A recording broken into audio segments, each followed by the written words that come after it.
Hi, I am Mike Hendrix from SMB Golf, and today my guest is Mike Terrell, managing partner at Real Time Feedback, and this is the Tech Caddie podcast.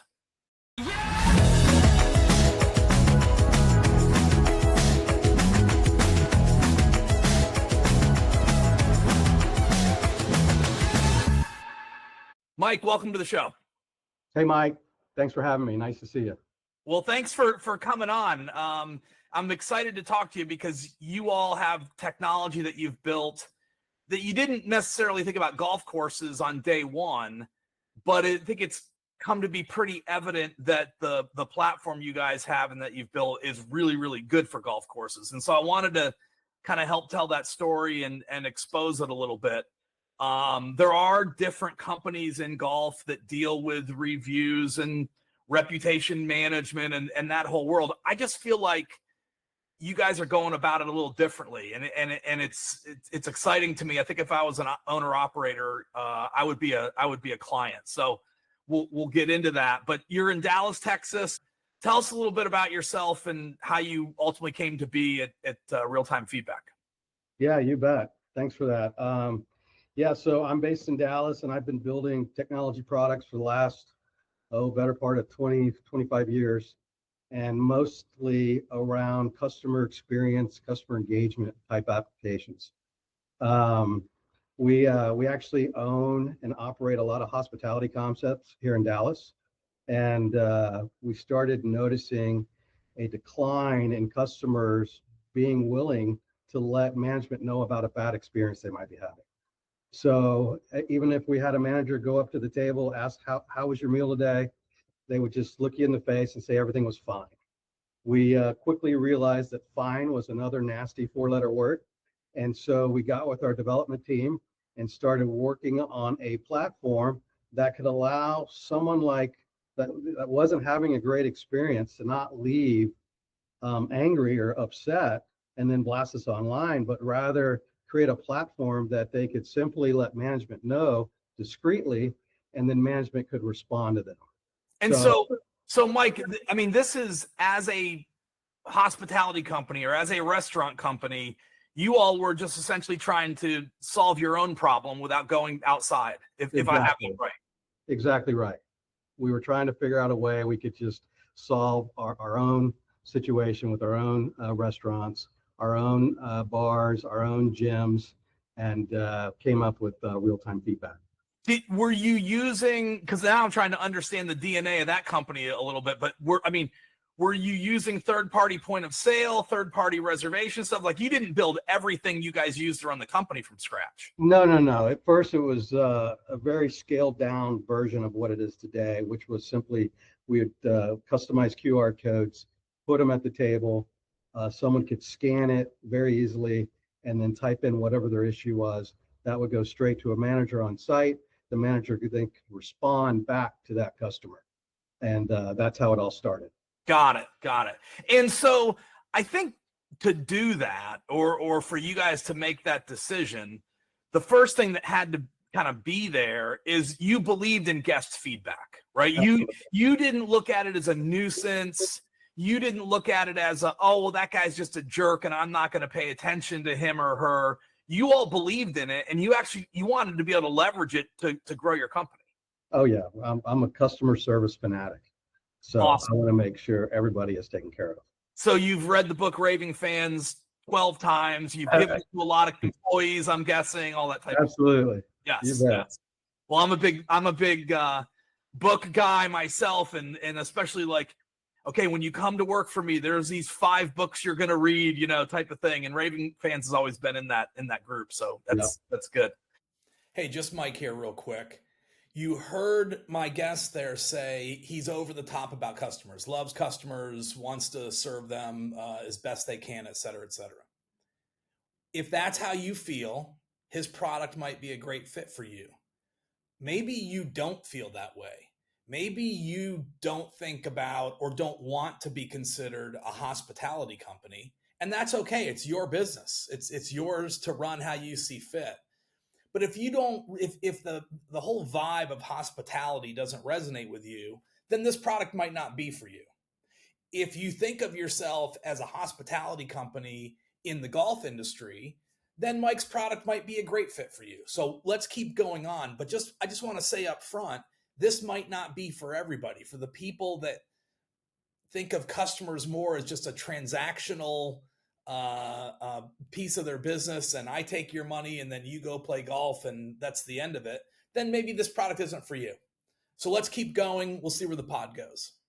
So the company today is real-time feedback. Take us through a little bit of the building of the company, when you decided like, hey, we're going to spin this thing out of this other company and it's going to, have its own architecture, hierarchy, that type of thing. Well, once we started realizing it was becoming such a valuable tool for our needs, we had some friends over at American Airlines Center here in Dallas that we reached out to. And it turns out that they were looking for a platform to increase fan engagement. AAC, that's where the Dallas Mavs and the Stars and lots of concerts happen.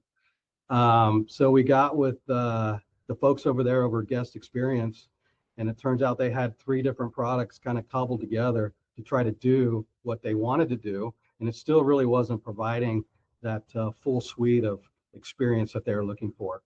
So our dev team got to work with their guest experience folks, and we built out the system to their specs.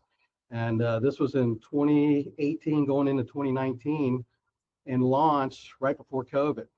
And I got to say, not a great time to launch a new business. Right, but, especially if arenas are your main customer, right? So, and it was kind of a blessing. It gave us a lot of time to start devoting a lot of different development efforts to creating the platform and really rounding it out with different features. Did you have a sense from day one that a key component of this was going to be that it would be real-time feedback? It wouldn't be an hour after I left the restaurant or an hour after I left the gym or something? Like, did you guys know right away it was going to be, it's all about real time, or did you stumble into that? No, that's kind of what we set out for is, if someone had a bad experience and an hour goes by, every hour that goes by, it's just, festering into a bigger issue by the time they get home or by the time they want to tell 10 friends or blast you online. We wanted to get ahead of it as quickly as we could. So, in the moment, creating actionable feedback. And that's the difference with what we're talking about here with this platform. This is real-time feedback. Think about how golf courses have operated for years and years and years. Feedback might take place if you see a ranger, and you don't see a ranger, but probably more than 2 or 3 times around. But really, at thousands of golf courses in America, there are no rangers anymore. That's kind of gone by the wayside. So this is real-time feedback. It does not bog down your phones. It helps the golfer to share what's going on. Hey, there's no water in the cooler on number 6, right? And then you respond quickly. Oh, thanks for letting us know. We're going to run some complimentary drinks out to you, and we're going to get that cooler filled up ASAP.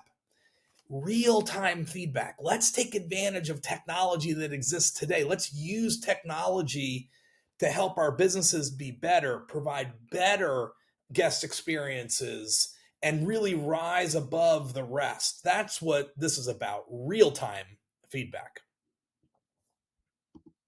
And I watched, I guess, an interview or a podcast you all did with someone from American Airlines Center. Mm-hmm. And she was specifically talking about the experience that suite guests have. And it started to occur to me as I was watching it that, oh, this actually is similar to golf, because if you're in a suite, let's say for a Mavs game, this is an extended period of time, right? This is a 2-hour experience. Right. Theoretically, they had a cocktail party way before the game even started. Mm-hmm. It was maybe a 3-hour experience or something like that. Right, exactly. Yeah, they used to have phones in the suites, and they pulled those out just to use our platform, because now more than one person can, request what it is they need.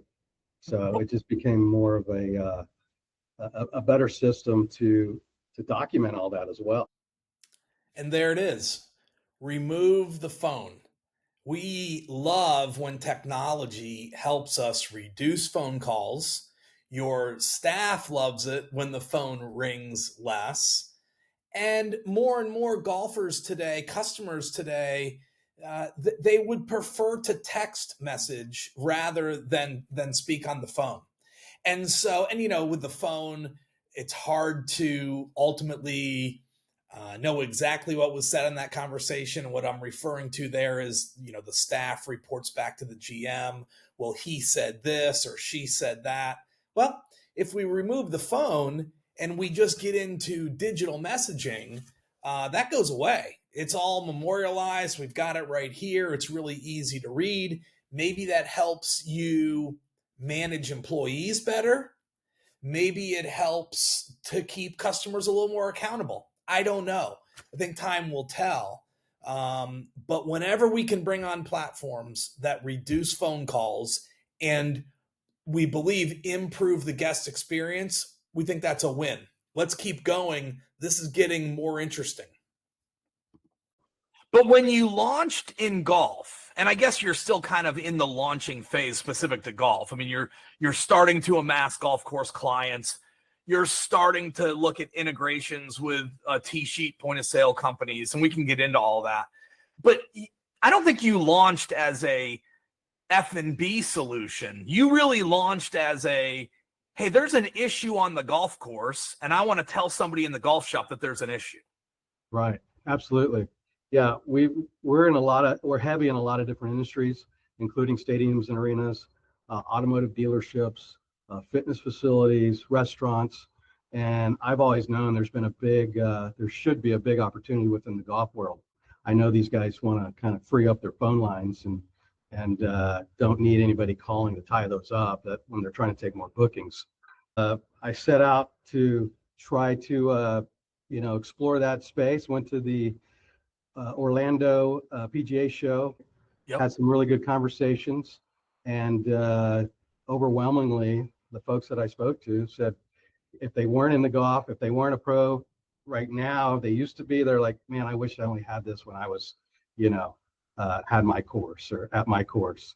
So I got a lot of validation, I guess is what I'm saying, that this is something that was sorely needed in the industry.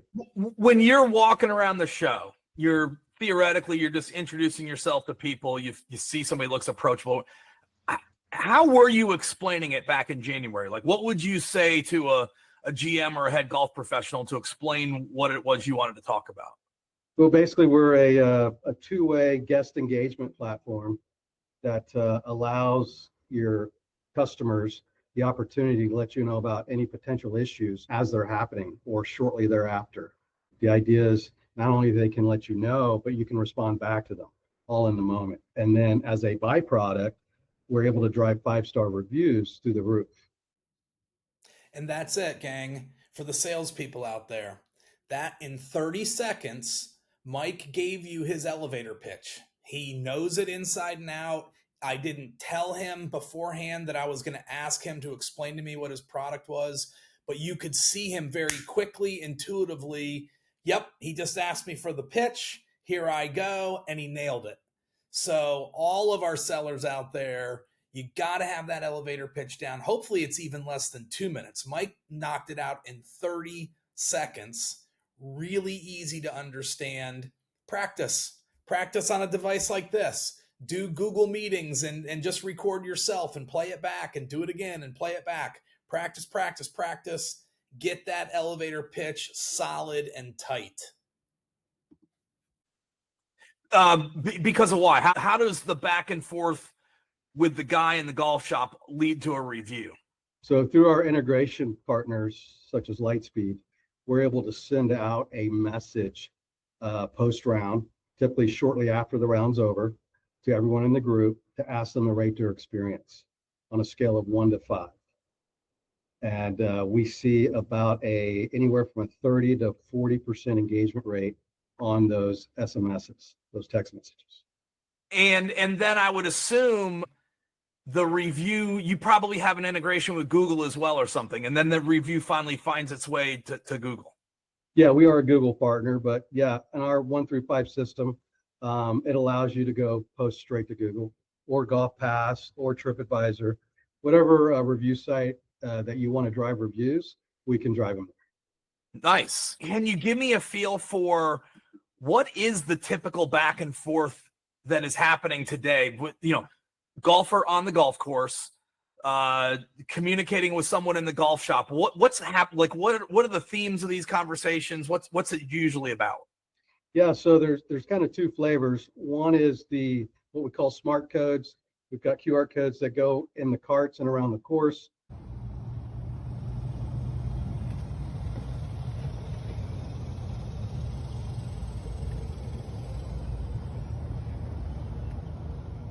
Please send BevCart to hole 13.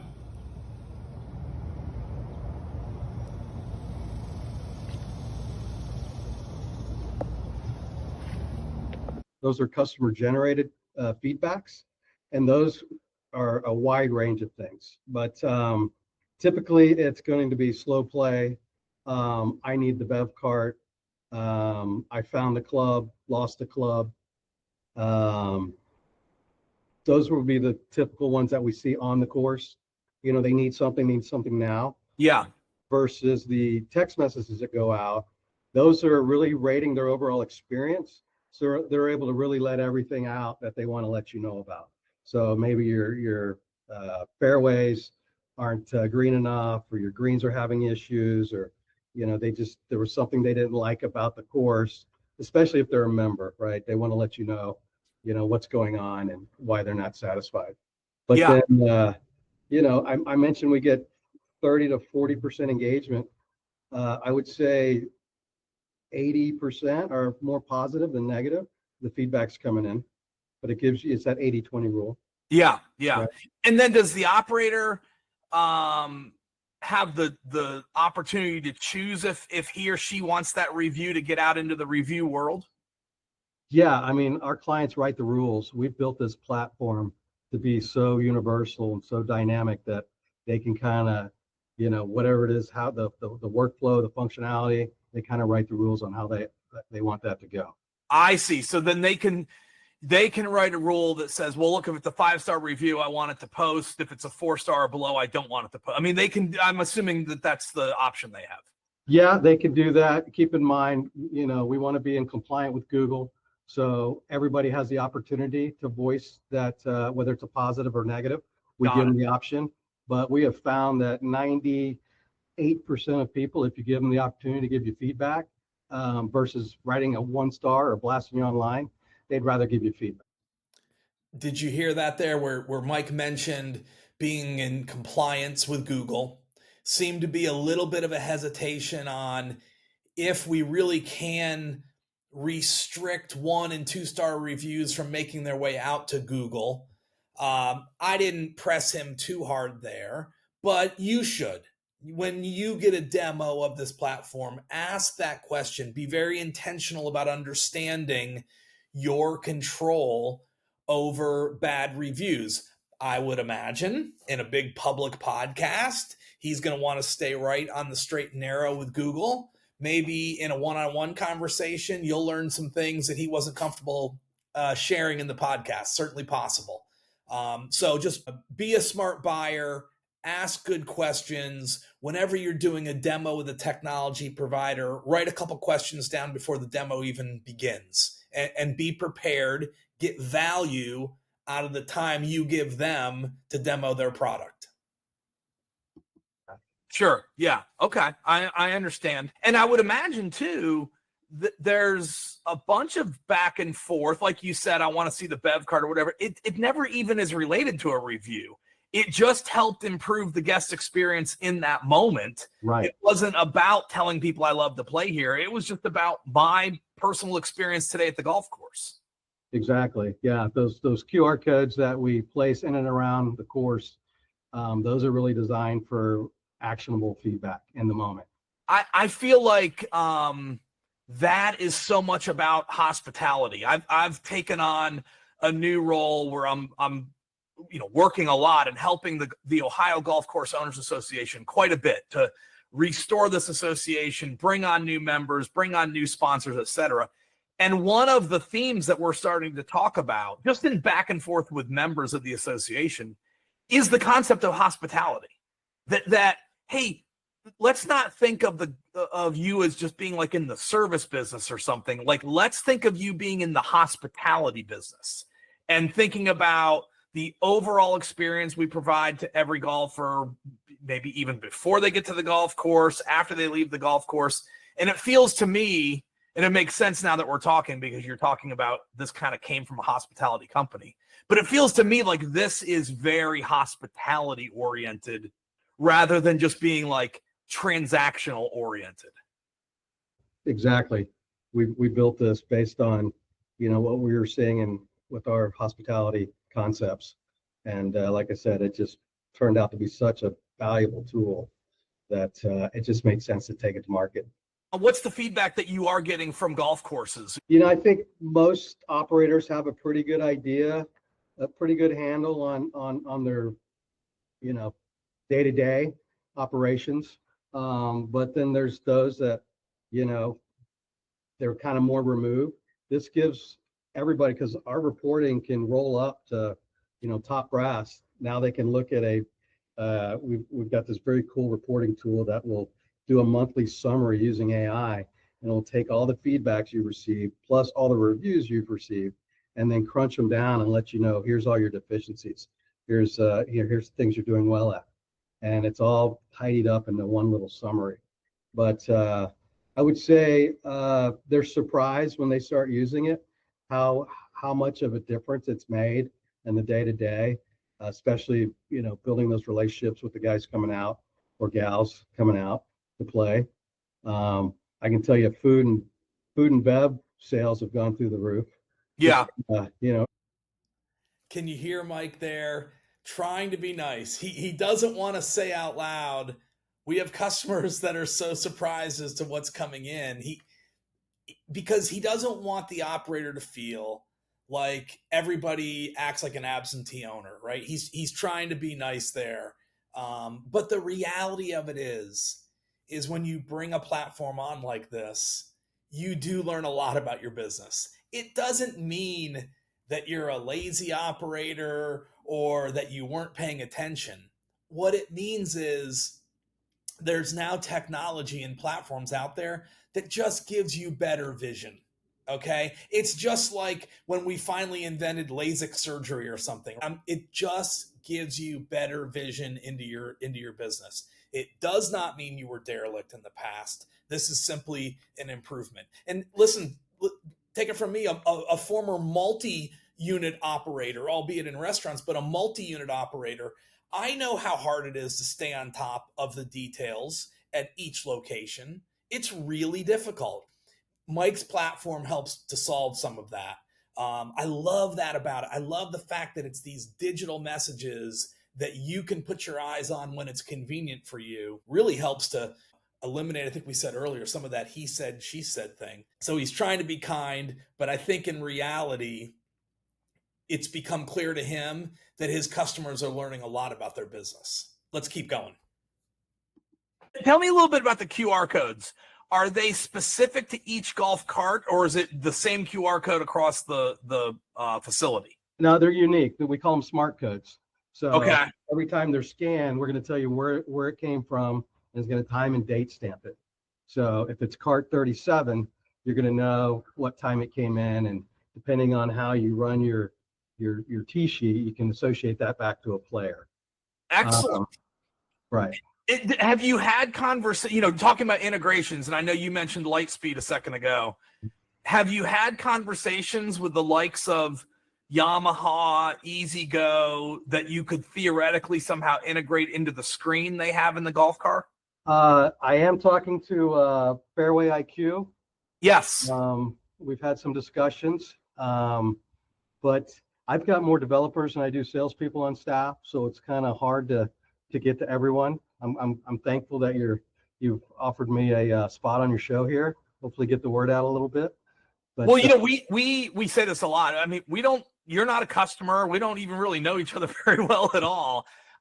I just, as I have been reading about the company and I'm seeing how other industries use it, I kind of keep coming back to this, like, this would be really convenient if I'm in 5 fairway and there's some shenanigans going on in, the group in front of me, right? I mean, listen, there's a lot of new people in golf today, and I don't want to run any of them off. I don't want any of these new younger players to feel unwelcome, but at the same time, we got to have some level of semblance out there. We have to have some level of rules out there. And I feel like this tool could be really, helpful in that sense. And so that's why I wanted to have you on, because I just feel like, there's 600 plus golf courses in Ohio. Get this thing going at 300, 400 of them. The overall golf experience in Ohio is going to be better. It would be my thought on that. So what am I even talking about there, right? Here's the scenario, and this is just how I see things. Let's say somebody takes 5 shots in a bunker, and you're playing behind them, and the group in general has been struggling for a few holes, right? I want to be able to send a message into the pro shop. Hey, the group ahead of us is playing really slow. They look like they're beginners. Can you help us out? This is where I think a golf course can do so much good for the entire industry. Those 4 people or 3 people in front of your group, they are not trying to ruin your day. That's what we're going to assume, okay? We're always going to assume positive intent. They're not here to ruin your day. They just don't know any better. Do you realize how many new golfers are out there? Right? They just don't know. And so the role of the ranger is really evolving to where the ranger is becoming a coach. The ranger is becoming almost a teacher of the way we get ourselves through a golf course. And so a ranger can go out there and say, hey, listen, guys, until you carry a handicap of 10 or less, when you get to double bogey, we want you, or when you get to double par, or when you just simply get to 8 strokes, we expect, not ask, we expect you to pick up and go to the next hole and move on to the next hole. That might seem a little harsh, but it's just teaching. It's just teaching the group in front of us that this is how we do it. And hey guys, as I was pulling up, I noticed your carts were parked in front of the green. Okay. One thing that's going to help pace a play is when you get to the green to go putt, we always want to have your carts parked beyond the green, close to the next tee box, if you can. And that'll help you move when you're done putting. That'll help you get to the next tee much quicker and let the next group continue on. So you can see the Rangers becoming a coach, the Rangers becoming an instructor for all these people that are new to the game that frankly just didn't have the benefit of their parents teaching them. Their parents didn't play golf. We went through that generation where the parents didn't play golf. And so now all these kids that were playing travel baseball 7 years ago, they've become golfers. Their parents didn't play golf because they were at all the travel baseball games. And so nobody really got to teach this group how to get around a golf course. That's what I'm talking about in that scenario. Absolutely. I agree with you. And I'm sure you do. And so you're in the automotive space, you're in the arena space. What is your strongest sector today? Strongest is probably automotive and fitness like Gold's Gyms, for example. So walk us through how it works at a Gold's Gym. How do they use it? So similar to when they check in, we set a timer. Everybody usually works out for about an hour. So in about an hour, they'll receive a SMS, a text that says, hey, Mike, thanks for coming in today. On a scale of 1 to 5, how would you rate your experience? So we're collecting reviews that way and feedback. And then they'll put up around in the common areas, even down to pieces of equipment. If this machine's having issues, please scan the QR code and let us know. So they can just scan a QR code and it knows what machine it's coming from, and they can put in, hey, the belt is, wobbly, or, just basically letting management know about what's going on in their facility. Yeah. And then obviously in the restrooms and free weights, so just common areas. But I'm just sitting here thinking, you don't need any integrate. Like if you didn't have an integration with Lightspeed and you didn't get one with 4Up, you didn't get one with Golf Now, whatever, your tool is really good in terms of the real-time feedback. Like hey, they're on the golf course right Absolutely. now. Right. So I don't think you need an integration for that. The integration piece comes in with the follow-up, that when you're really efforting to get more reviews than Right. you had previously. Exactly. Our first course we launched was Maui Nui, and there was no integration. They were getting lots of feedbacks just from the QR codes. And then Right. what we did, they manually sent us a list of players every few days that we would put in our system to send out the rating request. And we took them from a 3.9 to a 4.4 in 90 days. Which, yeah, and that's hard to do for those people that don't know. So that's a huge move. Yeah. Yeah, they're super happy. It's it's interesting, Mike. I don't know if you know, but Reserve with Google, which is kind of part of your Google business profile today in golf. Right. Reserve with Google is just now turning on tee time functionality. So people are actually starting to book from the business profile. And so there is more focus on the business profile right now in golf. The last podcast we did was actually with a gentleman in marketing that talked about how to optimize your Google business profile so that ChatGPT could read it more effectively. Okay. And actually start to serve your golf course back as a recommended course based on what ChatGPT knew. Well, part of what he said was you want as many reviews in there as you can get, because Right. ChatGPT understands what's authentic and what isn't authentic. Right. And so your tool kind of dovetails really well with what he was talking about, because you do want to have, frankly, a lot of activity running through your review channel in the Google sphere, so to speak. Yeah. Amazon's done a great job of training everybody on how to shop, right? That's Everybody's right. looking for not only the quality of the reviews, but how many. Right. It's real important. So I would imagine, you talked about some of the user experience, the operator experience. I would imagine this tool scales really well for a management company, stacking 5 golf courses together in one console, so to speak, and really understanding how your portfolio is performing. Absolutely. Yeah. We have the ability where they can look at all their courses at a bird's eye view and really start honing in on where their deficiencies are, who's trending, month over month, and some of the best reporting I've ever seen. Nice. Is not to, we don't have to just say the price out loud, but I mean, is this, are you getting pushback from operators that this is cost prohibitive, or does it feel like, no, this is pretty affordable compared to what operators are paying for technology throughout their business in golf?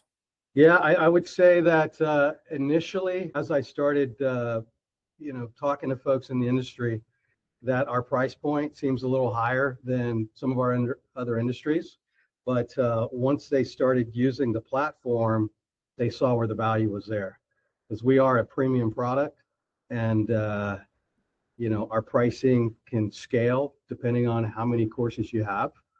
But the value is definitely there, tenfold, especially when you start adding up, what it means to go from a 4.1 to a 4.5, 4.6, with all those reviews. For sure. And Talk about the user experience, not the golfer experience, but the operator experience. How is the operator engaging with the platform? He or she's doing it on her phone. It's just another tab on their desktop computer. Like how's it work for the operator? Yeah, so we have a desktop version where all the feedbacks come in, as well as an app that you can have on your phone. So you can, as they come in, you get notifications and you can respond right away. We've got AI built into the response, so it helps you take out some of the brain drain of coming up with a response every time. We have what we call canned messages. So if it's slow play, it's already loaded up. You just hit the button. So we've taken a lot. We know operators are busy, and we need to have an efficient way for them to message back their customers. And so we've created that for them. And you can have multiple people on your staff responding. So kind of like the three dots when you're sending a text back to someone, you see someone else is responding. We've got that built in. Nice. So if there's 5 of us, and we're all starting, we'll see that someone else is already responding. So if I don't know if this is something you all have thought about or you're doing it with another industry, but if someone did hit up the pro shop and says like, send me 4 transfusions, right? It's a foursome out there. We want 4 transfusions. We're on 12T. Do you have the ability to actually complete the sale within your stack, or is that gonna have to be done, through some other means? We need to integrate with whatever they're using, but we could have a button where they could order, have an order form there, or a menu item there where they can order. Got it. Not something we really do today. Right. Anything's possible, right? Yeah.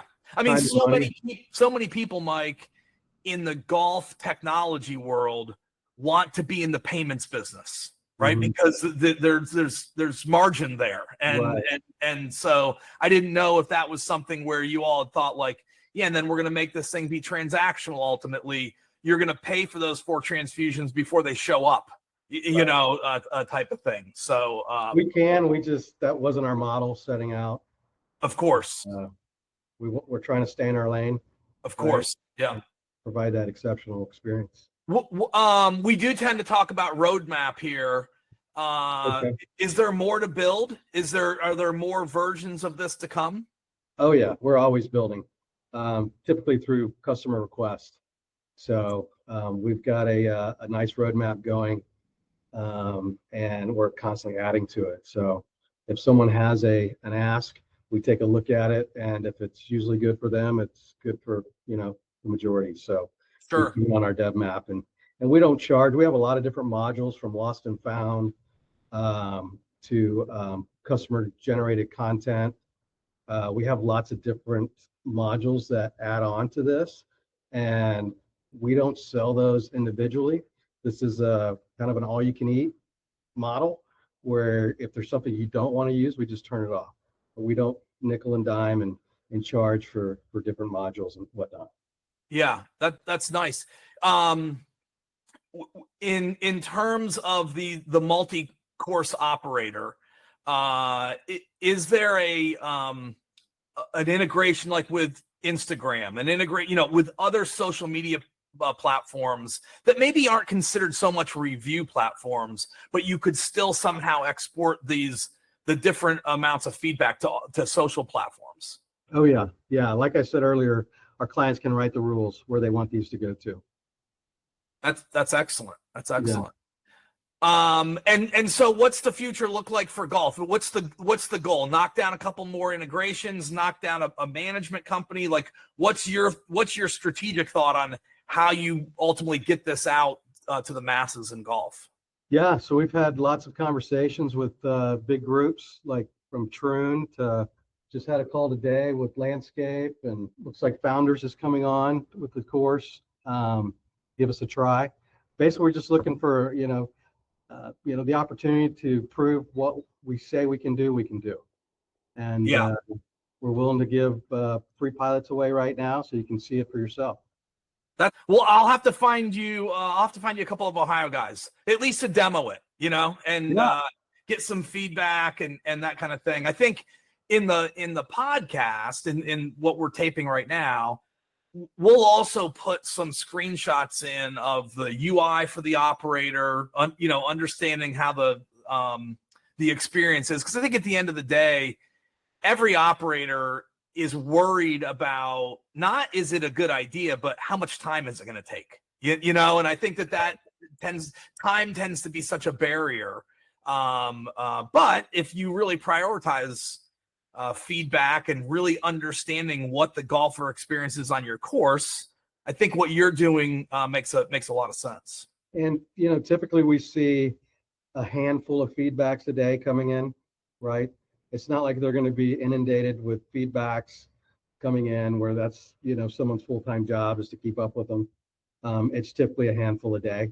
As long as you can keep it, and using our platform, it's just like texting a friend, saying, responding to them. So it's super simple. Unless you have a lot of issues, then you might get more than a few handful Yeah. a day, but that's typically what we see.